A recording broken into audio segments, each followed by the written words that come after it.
arrested, you make sure that you look at that camera. Don't hide the handcuffs. Don't put anything. Don't ever cover your face. Don't ever. You show them. Say, look what they're doing to me. Look at this. I didn't do anything. I'm not hiding this. Always make sure your mugshot. You look at the camera. Look. Remember, you're innocent. You didn't do anything. They've got the wrong guy. Act like it, and don't go out of your way. But they're watching every move. They're saying, this guy's laughing. I don't know what's so funny. Well, he's just telling a joke. No, there's no joke here. There's no joke. So I don't like this case. I don't like it. I think it's rotten. And with the miserable people, so far, all they got was R. Kelly and this guy. Think about it. That's it. Here in the United States, we have these. Everybody's thinking, now that Trump's in, we're going to have a perp walk. We're going to have arrest perpetrators walking. So far, they arrested a couple of judges. Nothing. This case stinks to high heaven. How bad is this guy? What about all the people who came to the freak-off party? Were they granted immunity? Oh, that's the first question. The first time that sex worker gets there, Mr. Attwood, sex worker, because by the way, you're everything in this. In my opinion, you're the witness. Mr. Attwood, yes. Are you testifying on your own behalf, on your own, or were you subpoenaed here? Well, was subpoenaed. Did anybody waive? Did anybody grant you any immunity? Did anybody tell you that? Promised you, because you got a good lawyer, promised you immunity because you're going to be saying some stuff. You did what to Cassie? You did what?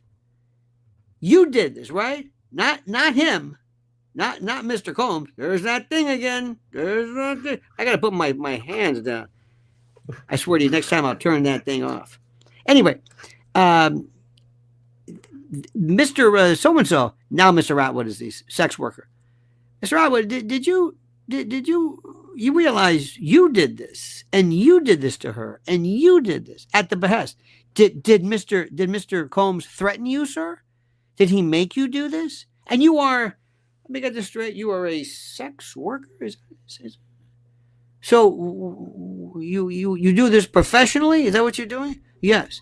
And Mr. Attwood, isn't one of the definitions of being this is cross-examination, by the way, because I can ask leading questions. Mr. Attwood, isn't it true that being one of the attributes of being a good sex worker, of which you are, correct? Of course you are.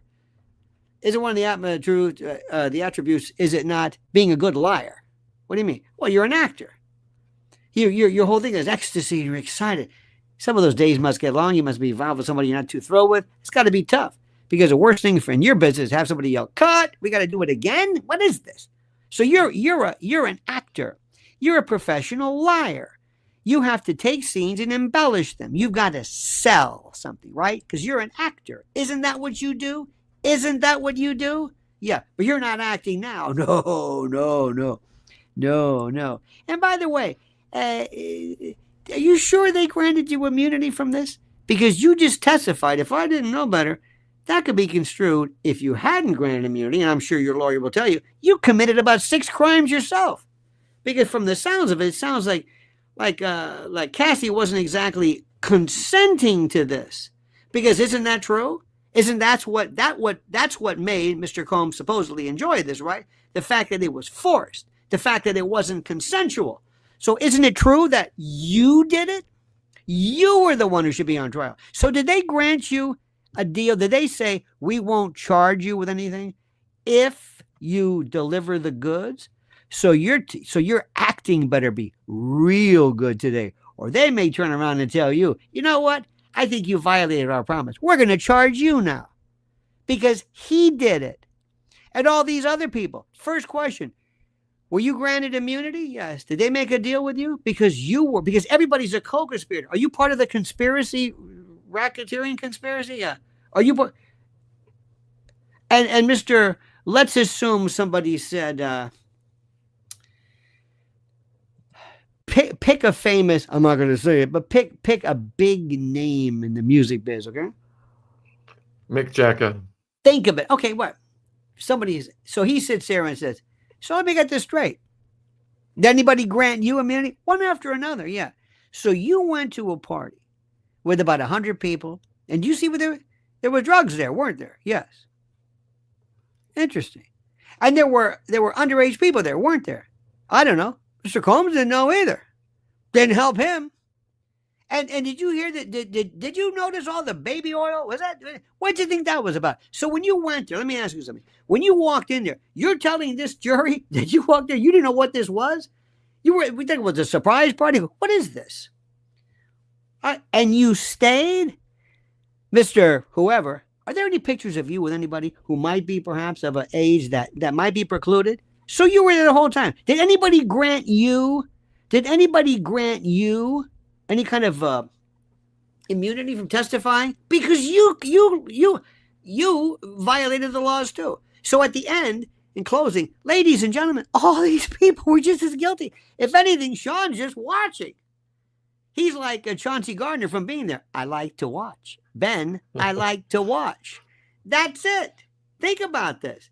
Now, he's slapping the hell out of Cassie, and that's a terrible thing. But all these other people, let me tell you something. He's a serial voyeur. He watches. And all these people say, you betcha. What you want me to do? Yeah, I worked for him. Yeah, I did it. What you want me to do, Mr. Combs? Slap her around? You damn right. Come here, you dynamite. How much is that? 50? Harder? I'm going to hit her harder? I know that always gets you because I could kill Shaun anytime with a southern. But the point is, what is this group? Everybody there is a participant in something. And Shaun's sitting back there, he's watching it. I put the parties on.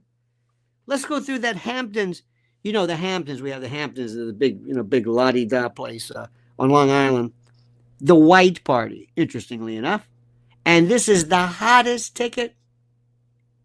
Is that Warren Buffett? I'm just saying, I don't know if Warren Buffett's there. Everybody went there. And you mean to tell me that you got him? Him? If I show up to a riot, let's say there's a riot. All the rioters get charged, right? Yeah. Well, think of this as kind of like a sex riot. And they were in charge? They're like all Sammy the Bull. Bad example. What I'm saying, they're all ratting on him because they made him a deal. What is this? They're going to say whatever they have to say to protect their own. Again, Shaun's back there. I don't know. And Shaun was brutal and mean. Okay. All right. Yeah. He was compelling. Yeah. He's supposedly a billionaire. He's in the entertainment business. I thought you liked that. Isn't that? I mean, he's a cross between J.R. Ewing and Donald Trump and whoever. I mean, this is. So you see what happens after a while. If you let me at that jury, they're going to go home and they go, "What the hell am I doing here?" This is I started off hating Diddy. Now I hate them. Because this is stupid. Now you're wasting my time. I thought you were going to give me a real good. I mean, imagine, like, for example, there's some boiler room where people they're putting girls on buses or in, they're tagged and sent and shipped and that would be something. Or kids who are pulled out of school. You're going to work for me, right? You're going to work for me. You're going to do it. Yes. And we're going to send you to Cleveland and you're going to work for me and you're never going to see your mom. Now that's a story. And a racketeering enterprise where we have multiple tiers. We have this one, chairman of the board, like the Gambino crime family. We got him. We got Shaun in the sweater and the gray hair. He looks like Uncle Remus. What is this? This is the guy? This is Mr. I'm telling you, he's like pulling a Morgan Freeman. This is the guy. One guy? This is a joke. And after, remember, and people are going to say, and remember, Shaun, I don't have to prove anything. I just want one little doubt. It's like you look at a diamond and you go, there's a flaw. Not perfect. That's it. There you go. Just one. And then they go, it's a retrial. It's a mistrial. Or he's convicted and it goes to the appellate court 5 years from now. And they look at this and they say, oh my God, This is real. This is horrible. He objected. You have to object to preserve the objection. But so they better know what they're doing. That's all I'm saying. Well, you've got about a dozen questions pending, so let's try and zip through some of these. Let's zip. We have got